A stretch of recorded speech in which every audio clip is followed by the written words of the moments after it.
Welcome. In front of me is a OnePlus Nord CE2, and today I will show you how you can go through the setup process of this phone. So anyway, let's get started.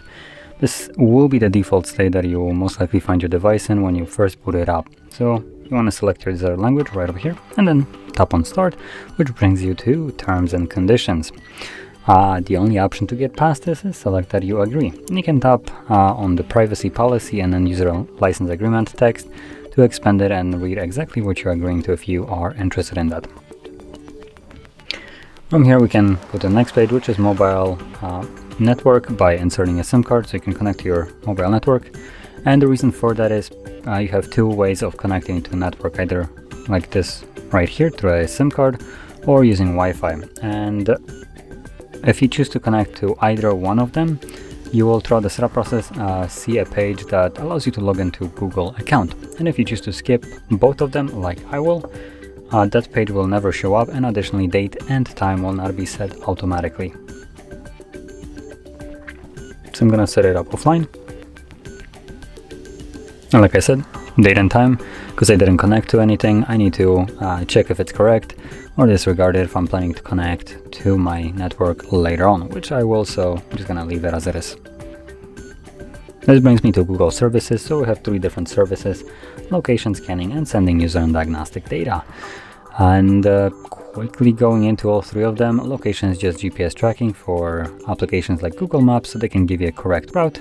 Allow scanning allows the device to look for signals like Wi-Fi and Bluetooth, and then send user and diagnostic data allows you to, or allows Google to gather data on you and send it to themselves, aka kind of spying on you.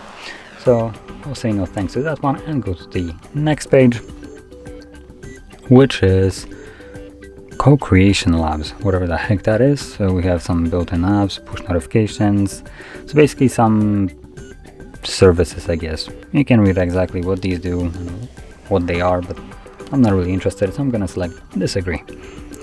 And this will bring me to the next page, which is setting up a screen lock. Now by default it opts into a 6-digit PIN, but you can tap right over here to use a different password type, and this will allow you to choose also pattern, 4-digit PIN, and also alphabetical password. So select whichever one you want. I'm not gonna actually select anything. So where's the option to skip? Guess closing it. Oh, there we go. So by closing it, I can proceed to the next page, which allows me to choose the font and text size, or just font. Yep, there we go, there is a scale. Oh wait, no, not scale. What am I saying? So yeah, that's a different font.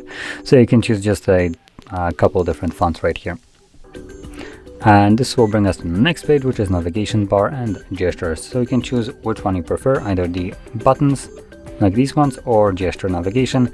And if you want to go with gestures, you will also be prompted to go to the guide on how to use them, because apparently 3 years of them existing or more is not enough for you to actually have the ability to skip this, if you already know.